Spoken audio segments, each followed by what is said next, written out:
Everyone, आज के lecture में हम क्या पढ़ेंगे। जो प्राचीन इतिहास है उसका हम रिवीजन करेंगे। हमारा प्राचीन इतिहास कंप्लीट हो गया। लास्ट लेक्चर में हमने क्या क्या पढ़ रहे हैं हम, जो वैदिक साहित्य जो हमारा रह गया था, जिसमें हम ये देख रहे थे जो इतिहास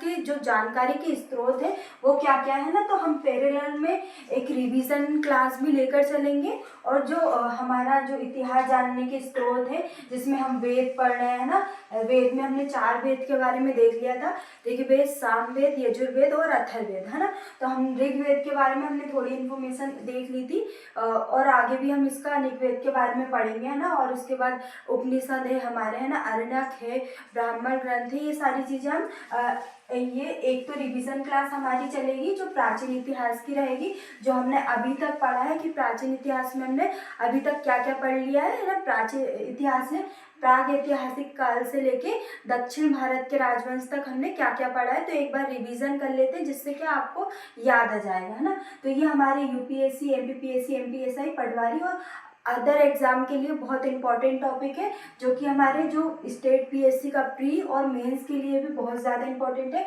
मैंने आपको प्री और मेंस दोनों पॉइंट ऑफ व्यू से जो प्राचीन इतिहास है वो पढ़ाया है। तो आप एक बार अपन इसको रिवीजन कर लेते ताकि अपन को अच्छे से याद आ जाए कि हमने क्या क्या पढ़ा था, है ना। तो सबसे पहले जो इतिहास की जानकारी के लिए हमने क्या काल विभाजन किया, कितना काल विभाजन किया, जो कि 3 भागों में किया है। कितने भागों में काल विभाजन किया है, हमारी सहूलियत के लिए, हमारे पढ़ने के हिसाब से हमने 3 भागों में इसको बांटा है। तो प्राग ऐतिहासिक काल, सेकंड है आदि ऐतिहासिक काल और थर्ड है ऐतिहासिक काल, है ना। क्या है, प्राग ऐतिहासिक काल, आदि ऐतिहासिक काल और ऐतिहासिक काल, है ना। प्राग ऐतिहासिक काल वो काल है जिसमें ना तो हमें लिपि मिली है ना तो हम उसको पढ़ सकते हैं। मतलब हम जो प्राग ऐतिहासिक काल जो हमारे साक्ष्य मिले उसको अभी तक हमने पढ़ नहीं सकते, है ना। और जो आदि ऐतिहासिक काल है उसकी जो लिपि है, लिपि को हम समझ सकते हैं पर पढ़ नहीं सकते, है ना। तो ये भाव चित्रात्मक लिपि है ना। और ऐतिहासिक काल में हम इसको लिपि को पढ़ भी सकते हैं और समझ भी सकते हैं ना, दोनों चीज़ें कर सकते हैं ना। सबसे पहले हम देखेंगे कि प्राग ऐतिहासिक काल को कितने भागों में बांटा गया है। तो प्राग ऐतिहासिक काल को 4 भागों में बांटा गया है ना। 4 से ही 5 भागों में भी हो सकता है क्योंकि लौह युग भी इसी में आता है ना। सबसे पहले क्या, पाषाण काल, है ना।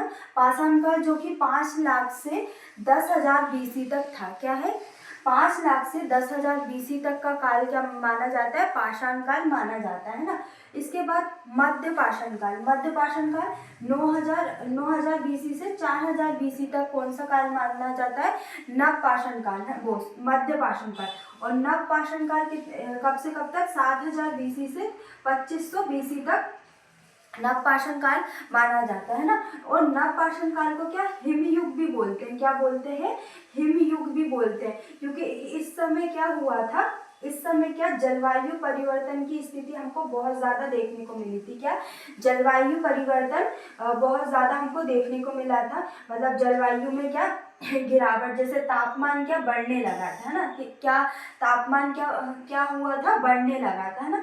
तो इस समय क्या नवपाषाण काल में हमें हिमयुग की स्थिति देखने को मिली थी, है ना। इसके बाद ताम्रपाषाण काल आया, मतलब हमने क्या तांबे का प्रयोग किया करने लगे। तांबे की जैसे कुल्हाड़ी है ना, तांबे की हर वस्तु है उसका प्रयोग हम करने लगे थे, है ना। उसके बाद हम लोह युग में आ गए थे ना। मतलब क्या कि मनुष्य ने क्या लोहे का प्रयोग करना प्रारंभ कर दिया था। किसका, लोहे का प्रयोग प्रारंभ करना, लोहे का प्रयोग प्रारंभ कर दिया था ना। उसके बाद क्या, पाषाण काल को भी 3 भागों में बांटा गया है। पाषाण काल को एक मध्य पूरा पाषाण काल, इसके बाद दूसरा है मध्य पाषाण काल और एक है उत्तर पाषाण काल, है ना। हमने ये भी देखा था कि पूरा पाषाण काल में क्या क्या चीजें हुई है। तो पूरा पाषाण काल में हमने कौन कौन से स्थल देखे हैं ना। मध्य पाषाण काल में हमने स्पेसिफिक जो एमपी का देखे, तो हम भीमबेटका क्या है, एमपी में है ना, भीमबेटका को देखा ना, जो कि मध्य पाषाण काल के साक्ष्य है ना। उसके बाद उत्तर पाषाण काल का देखा था हमने, फिर उसके बाद मध्य पाषाण काल, है ना। मध्य पाषाण काल में भी हमने अन्य जो स्थल है वो देखे थे, है ना। फिर उसके बाद हमने नवपाषाण काल में देखे थे ना, नवपाषाण काल में क्या कृषि की शुरुआत हो गई थी। किसकी? कृषि की शुरुआत हो गई थी। और कृषि का सबसे पहला साक्ष्य कहाँ पे मिला था हमको? मेहर में मिला था। कहाँ? मेहरगढ़ में मिला था। कहाँ पे? मेहरगढ़ में मिला था, जो कि कहाँ पे? बलूचिस्तान, है ना, बलूचिस्तान पाकिस्तान में, है ना, बलूचिस्तान पाकिस्तान में क्या है? मेहर का वो जो कृषि का प्रथम साक्ष्य कहाँ पे मिला? मेहरगढ़ बलूचिस्तान में मिला, जो कि पाकिस्तान में स्थित है ना। ताम्रपाषाण बस्ती है ना, ताम्रपाषाण का मिला है ना। उसके बाद लौह युग। तो हमारा ये क्या हो गया? पाषाण काल भी हमने देख लिया, मध्य पाषाण, नव, और इसके बाद जो आदि ऐतिहासिक काल है, आदि ऐतिहासिक काल को भी दो भागों में बांटा है। एक है हड़प्पा सभ्यता और दूसरा है वैदिक सभ्यता, है ना। तो हमने इसको भी इन डिटेल देखा था कि हड़प्पा सभ्यता में क्या क्या चीज़ है। तो हम इसको देख लेते हैं कि हड़प्पा सभ्यता में हमने क्या क्या पढ़ा। तो हड़प्पा सभ्यता का सबसे पहले हमने नामकरण देखा कि हड़प्पा सभ्यता के अन्य नाम क्या है। तो इसको क्या? सिंधु घाटी सभ्यता भी बोलते हैं। क्या? सिंधु घाटी सभ्यता भी बोलते हैं ना, सिंधु घाटी सभ्यता। और सिंधु घाटी सभ्यता इसको क्यों बोलते हैं? क्योंकि जो ज़्यादातर साक्ष्य जो हड़प्पा सभ्यता के, वो कहाँ पे मिले? सिंधु के आसपास के क्षेत्रों में मिले। तो सिंधु नदी है, उसके आसपास के क्षेत्रों में क्या मिले? हड़प्पा सभ्यता के साक्ष्य मिले, इसलिए इसे सिंधु घाटी सभ्यता भी बोलते हैं ना। इसका अन्य नाम है सरस्वती सभ्यता। सभ्यता, जो कि वर्तमान में ये नदी नहीं है, लुप्त हो गई है ना। तो सरस्वती सभ्यता, है ना, क्योंकि उस समय क्या जो हड़प्पा के आसपास का क्या क्षेत्र था? सरस्वती नदी के किनारे था, इसलिए क्या सरस्वती सभ्यता भी बोलते हैं ना। और इसको ताम्र युगीन सभ्यता भी बोलते हैं ना। इस समय क्या तांबे का भी प्रयोग होने लगा था, तो इन्हें इसे कांस्य युगीन, है ना, कांस्य युगीन सभ्यता बोलते हैं ना। कांस्य युगीन मतलब क्या? जो हड़प्पा वासी है उन्होंने क्या कांसे का प्रयोग करने लगे थे, इसलिए इसे कांस्य युगीन सभ्यता। और एक अन्य नाम है हड़प्पा सभ्यता, है ना, क्योंकि सबसे पहला जो स्थल है वो कहाँ से मिला था? हड़प्पा से मिला था। कहाँ से मिला था? हड़प्पा से मिला था। हड़प्पा कहाँ हुआ है? हमारा पाकिस्तान में है, इसलिए इसको हड़प्पा सभ्यता भी बोलते हैं ना। तो ये हमारा क्या हो गया? हमने क्या देखा था? हड़प्पा सभ्यता के अंतर्गत क्या नामकरण देखा था, है ना। नामकरण के बाद हमने क्या क्या पढ़ा था? इसका हमने क्या देखा था? राजनीतिक जीवन देखा था ना, राजनीतिक व्यवस्था देखी थी। राजनीतिक व्यवस्था में हमने देखा था कि अन्य जैसे क्या क्या किसी ने क्या बोले थे, क्योंकि जो इनके राजनीतिक व्यवस्था है इसका हमको अच्छे से प्रमाण नहीं मिला है। तो जो अन्य वैज्ञानिक है जो उन्होंने खोजा, विद्वानों ने, उन्होंने क्या बोला कि राजतंत्रात्मक शासन था ना, गणतंत्रात्मक शासन था। मतलब उनके क्या अलग अलग विचार थे कि हड़प्पा सभ्यता क्या थी? राजतंत्रात्मक थी, मतलब राजा का शासन था। गणतंत्रात्मक थी, मतलब गणों का शासन था ना। और यह लोकतंत्रात्मक तो नहीं, है ना। और भी अन्य चीजें उन्होंने राजनीतिक व्यवस्था के बारे में बोला। उसके बाद क्या हमने देखा? इनका सामाजिक जीवन देखा। देखा हमने इनका सामाजिक जीवन देखा। तो हड़प्पा सभ्यता से ही हमको देखने को मिलता है कि हमने वर्ण व्यवस्था का देखा ना। वर्ण व्यवस्था में हमें ना तो ब्राह्मण देखने को मिले, ना क्षत्रिय, अलग जातियों का हमने देखा। उसके बाद जो स्त्रियों की स्थिति थी, है ना, हमने ये चीज़ देखी कि स्त्रियों की स्थिति उस समय बहुत उच्च थी, उन्हें शिक्षा का अधिकार प्राप्त था, है ना। और हमने खान पान देखा कि हड़प्पा वासियों का खान पान क्या था? मांसाहारी शाकाहारी दोनों प्रकार था, है ना। मनोरंजन में वो क्या क्या चीज़ों का उपयोग करते थे, है ना। उसके बाद देह संस्कार की प्रक्रिया देखी हमने। देह संस्कार में क्या क्या होता था कि हड़प्पा में क्या लोगों को जलाया जाता था, या मोहनजोदड़ो में क्या दफनाया जाता था, ये सारी चीज़ें देखी है ना। ये हमारा सामाजिक जीवन हो गया, है ना। उसके बाद हमने क्या देखा? हड़प्पा का क्या आर्थिक जीवन देखा। क्या देखा? आर्थिक जीवन देखा। किसका? हड़प्पा सभ्यता का आर्थिक जीवन देखा, जिसमें क्या उनकी कृषि व्यवस्था कैसी थी, है ना। तो हमको साक्ष्य मिला कि कृषि का सबसे पहला साक्ष्य कहाँ पे? मेहरगढ़ से मिला, जो कि बलूचिस्तान में है ना। पशुपालन कैसा था ना? पशुपालन की स्थिति क्या थी, है ना, और व्यापार और वाणिज्य की स्थिति क्या थी, है ना, और किसका सिक्कों का प्रयोग करते थे, जो कि खेल खड़ी से बने हुए थे, है ना, जो सिक्के, है ना, उसमें सिक्के भी कितने प्रकार के थे, वर्गाकार थे, है ना, वृत्ताकार थे, आयताकार थे, है ना, ये सारी चीजें देखी, है ना हमने। उसके बाद इनका धार्मिक जीवन देखा। धार्मिक जीवन में ये किस चीज को मानते थे, है ना, पशु बैल का चित्र देखा ना, पशुओं पर, है ना, और भी चीज़ें हमने क्या धार्मिक जीवन के बारे में इनकी देखी, है ना। इसके बाद हमने धार्मिक जीवन के बाद इनका जो बहुत ज़्यादा इम्पोर्टेंट है नगर नियोजन, है ना, नगर नियोजन की व्यवस्था देखी, है ना। नगर नियोजन ये हमने बहुत अच्छे से पढ़ा है और ये हमारे प्रीवियस वीडियो में आप जाके देख सकते हैं। ये मैं आपको क्या रिविज़न कर पा रही हूँ ताकि आपको याद आ जाए ना। नगर नियोजन में हमने क्या देखा कि इनका नगरों का विन्यास कैसा था, है ना, सभी नगर एक समान बने हुए थे।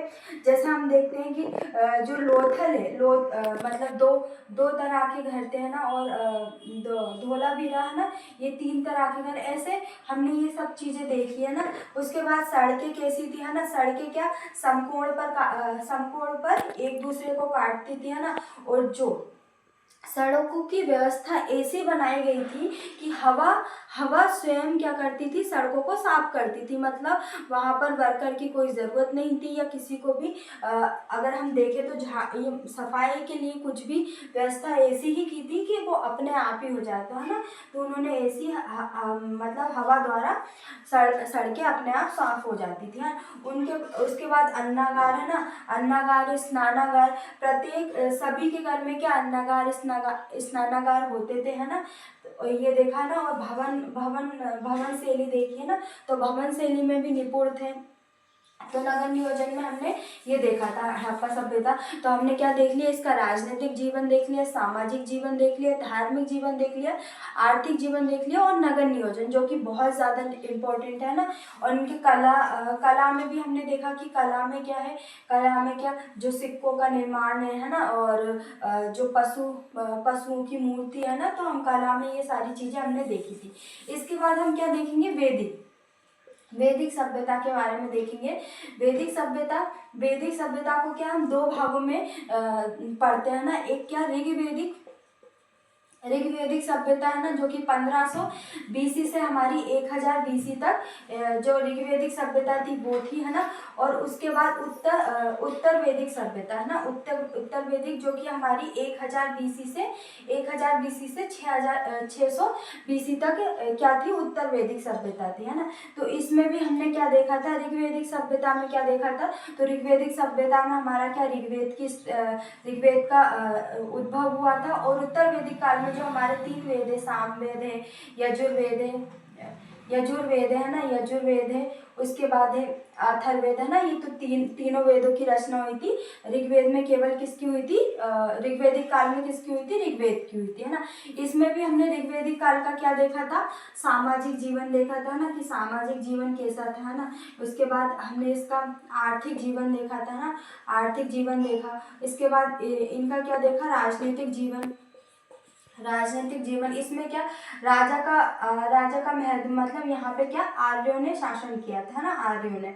और इसका क्या देखा था, इसका धार्मिक जीवन देखा था ना। तो सामाजिक जीवन में हमने क्या देखा, जो ऋग्वैदिक काल है, ऋग्वैदिक काल में हमको वर्ण व्यवस्था देखने को मिली। कौन सी वर्ण व्यवस्था, जिसमें 4 भागों में बांटा गया था। एक तो ब्राह्मण हो गया, दूसरा क्षत्रिय हो गया, और तीसरा वैश्य हो गया, और चौथा शूद्र हो गया, है ना। तो ये 4 भागों में बांटा गया था ना। और ये जो व्यवस्था थी, जो ऋग्वैदिक काल में ये व्यवस्था थी, तो ये क्या थी, कर्म पे आधारित। किस पे थी, कर्म पे आधारित, है ना। तो हम आगे देखेंगे जो ये व्यवस्था है, जो वर्ण व्यवस्था है, वो आगे चलकर क्या कर्म पर ना आधारित होकर जन पर आधारित होगी। मतलब अगर उनके पिता व्यापारी है तो पुत्र भी क्या होगा, व्यापारी होगा। पर पहले क्या था, ऋग्वैदिक काल में क्या व्यवस्था थी, अगर पिता व्यापारी है तो पुत्र शिक्षक भी हो सकता है, या और भी अगर उसको जो भी करना है वो हो सकता है ना। तो वर्ण व्यवस्था देखी थी, है ना।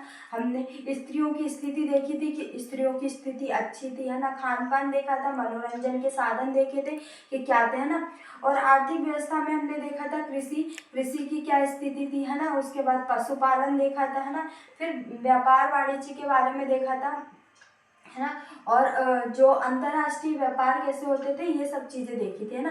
राजनीतिक व्यवस्था में क्या हमने, इसमें क्या राजा का महत्व हो गया था ना। अब जन, जो राजा में क्या एक जन का उद्भव हुआ था ना। धार्मिक जीवन में हमने देख लिया था कि कौन कौन से धर्म है। इसमें क्या, जो धार्मिक जीवन में ऋग्वैदिक काल में क्या हो गया था कि जो अग्नि है, अग्नि देवता है, विष्णु देवता है ना, आकाश के देवता है ना, इन सबको क्या मानने लगे थे। मतलब जो प्राकृतिक शक्ति है, उनको क्या, उनको ज्यादा महत्व दिया गया था, किसमें, ऋग्वैदिक काल में, है ना। इसके बाद हम किस पे आते हैं, उत्तर वैदिक काल में, है ना। उत्तर वैदिक काल में भी हमको यही सारी चीजें देखने को मिलती है। उत्तर वैदिक काल में भी हमने क्या, इनका सामाजिक जीवन देखा था, है ना। सामाजिक जीवन में क्या, इनका क्या वर्ण व्यवस्था देखी थी, जो कि क्या थी, ब्राह्मण थे, है ना, क्षत्रिय थे, वैश्य थे और शूद्र, है ना। ये 4 भागों में बांटा गया था, जिसमें क्या ये जन्म के आधार पर हो गई थी। तो डायरेक्ट क्वेश्चन आता है कि कब जो वर्ण व्यवस्था है कब जन्म पर आधारित हुई, तो उत्तर वैदिक काल से जन्म पर आधारित हो गई थी, है ना। इसके बाद हमने स्त्रियों की दशा देखी, तो स्त्रियों की दशा में क्या लगातार गिरावट आने लगी थी, है ना। मतलब उनको शिक्षा का अधिकार नहीं था। इसके बाद खान पान, ये सब चीज़ें देखी, है ना। उसके बाद हमने इनका आर्थिक जीवन देखा, तो आर्थिक जीवन में क्या पशुपालन देखा ना, कृषि की स्थिति कैसी थी, है ना। उसके बाद व्यापार वाणिज्य कैसा था और अंतर्राष्ट्रीय व्यापार कैसा था ना, और मुद्रा की स्थिति क्या थी। तो मुद्रा के लिए वस्तु विनिमय प्रणाली का उपयोग किया जाता था। उसके बाद क्या, इनकी राजनीतिक व्यवस्था देखी। राजनीतिक व्यवस्था ने जन का स्थान किसने ले लिया था, जनपद ने ले लिया था। किसने, जन का स्थान अब किसने ले लिया था, जनपद ने ले लिया था। उसके बाद इनकी क्या, हमने धार्मिक जीवन के बारे में देखा ना।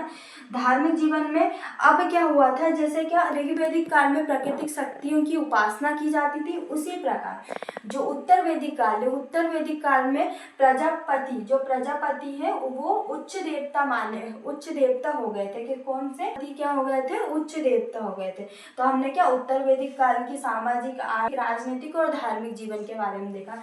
तो आज के लेक्चर में हम इतना ही पढ़ते हैं। नेक्स्ट लेक्चर में जो भी रिवीजन रहेगा, जैसे हम क्या पढ़ेंगे इसका, फिर उसके बाद जो महाजनपद काल पढ़ा था हमने, तो उसका रिवीजन करेंगे। और भी महाजनपद काल के बाद हमने मौर्य काल पढ़ा था, मौर्य काल के बाद मौर्योत्तर काल, गुप्त काल, उसके बाद गुप्तोत्तर काल, फिर उत्तर भारत के राजवंश, फिर दक्षिण भारत के राजवंश। फिर हमारा ये कंप्लीट हो जाएगा। और 2 या 3 लेक्चर में हमारा क्या, पूरी जो प्राचीन इतिहास है उसका हम रिवीजन कर लेंगे अच्छे से। Thank you.